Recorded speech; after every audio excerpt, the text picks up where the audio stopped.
Hi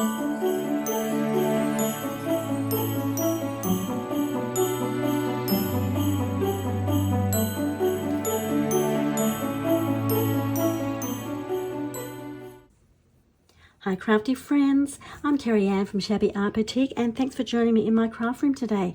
I've got a project for you that is going to be on my Etsy store. It's a little bag. It's a teacup Christmas bag, a little teacup filled with roses, little bag. You might have seen this already, something similar to this, not this one, but something similar. In the last couple of weeks, I've had a Christmas teapot on my social media and everyone has been going crazy for it. I've been inundated with people saying, why can't we get that project? The reason being is it was a project I've designed for my monthly membership at the craft room.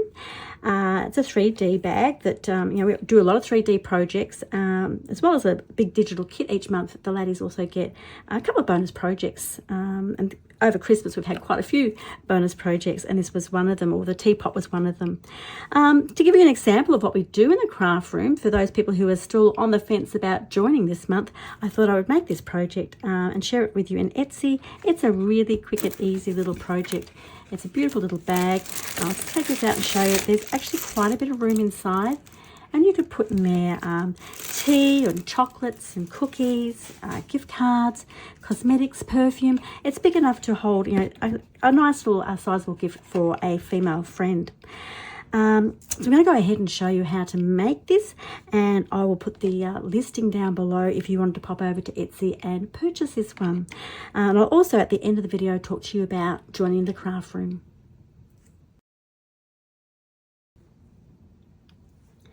Now putting our Christmas teacup bag together is quite simple. It's quite a basic design. There's really only 4 pages in the printable. So there are the front and the back of the teacup, which of course are mirror image. And our third sheet is actually is the supports that we're going to use for the actual bag part of the project. And the design comes with an extra sheet, which is your backing page. Now, the reason I have supplied that is you can only put a certain weight through your printers, and I've used quite a heavy weight for my printing here.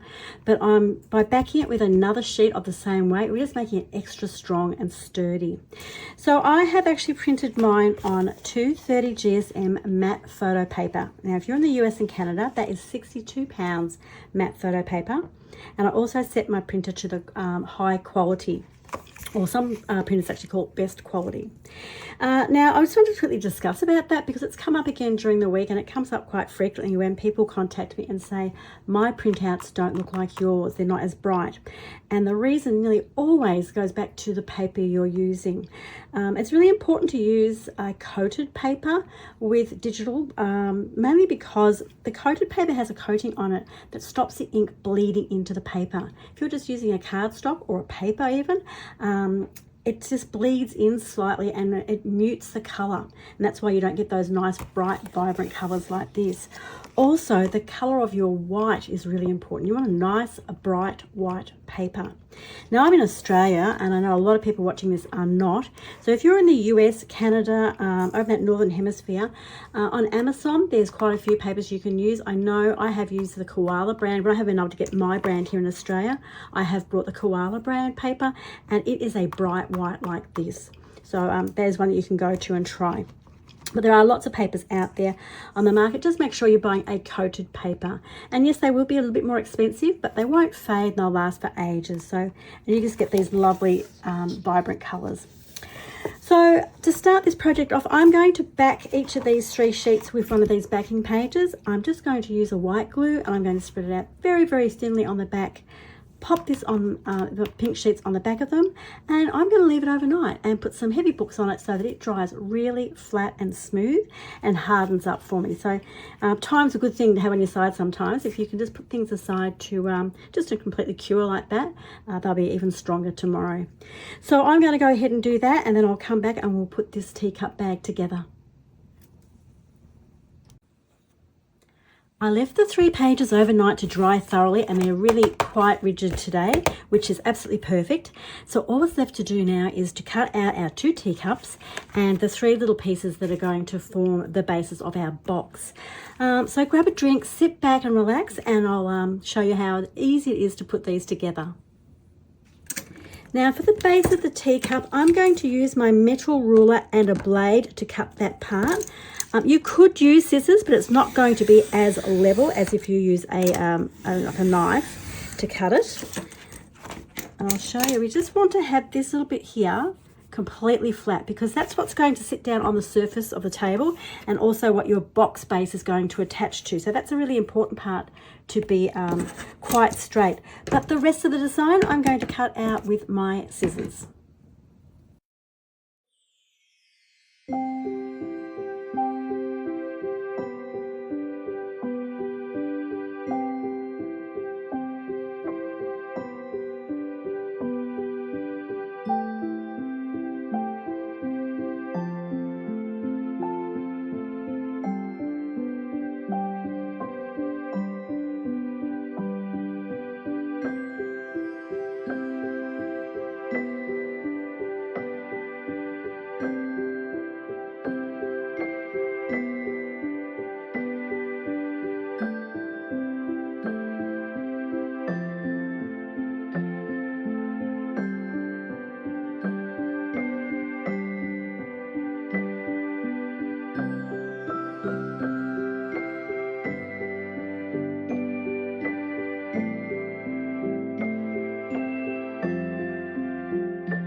So that's our little teacup card put together. As you see, it's really easy to do. And you might have noticed when cutting out the flowers here, I did actually end up using, my scalpel knife a bit as well. I love this, is my favorite.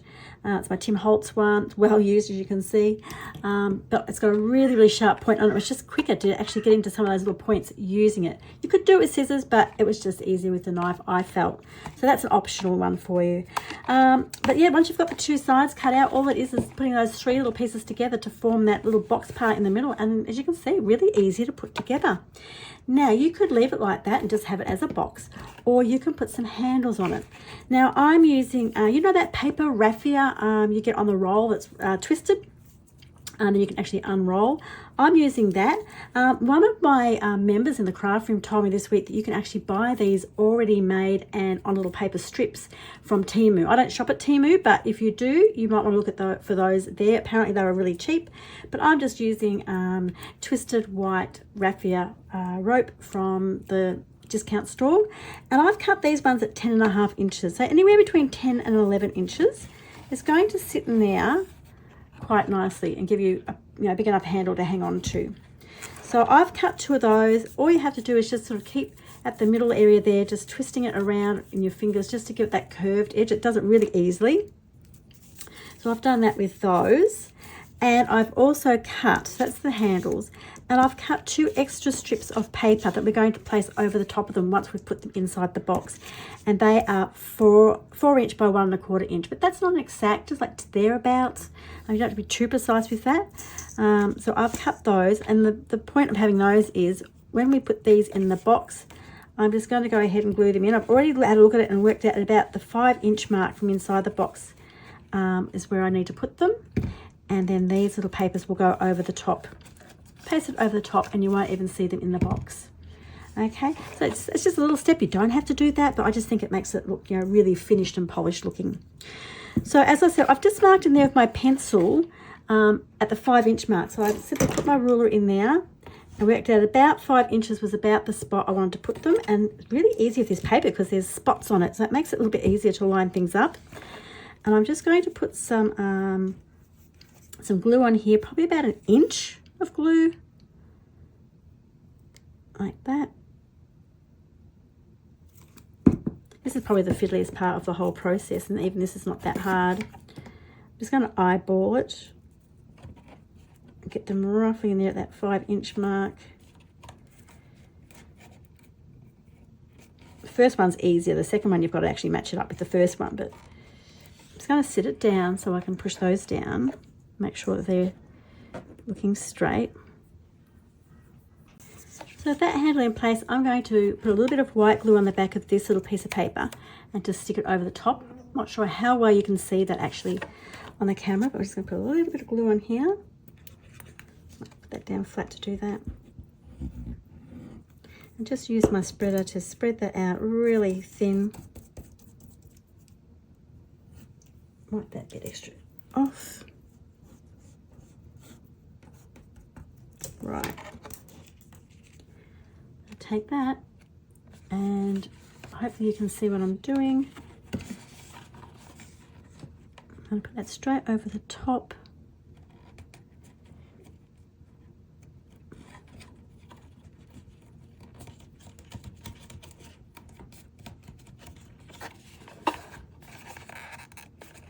So I'm just putting that over the ends of that handle. I'm going to use my bone folder just to push that down nice and firm. You won't even notice this when it's drying inside the, I can bend this forward a bit so you can see it. See how it's just in there? Just all blends in. It puts a really nice finished look on your bag. I'm going to do exactly the same with the other side. I've got one side stuck in. I'm just going to line up the second side. Make sure it sort of lines up with the other handles. Make sure they're about the same height. That's all there is to it. Just hold that in place for a second while it dries. So see, these bags are pretty simple to put together. We'll just put in that last little piece of paper just over the handles.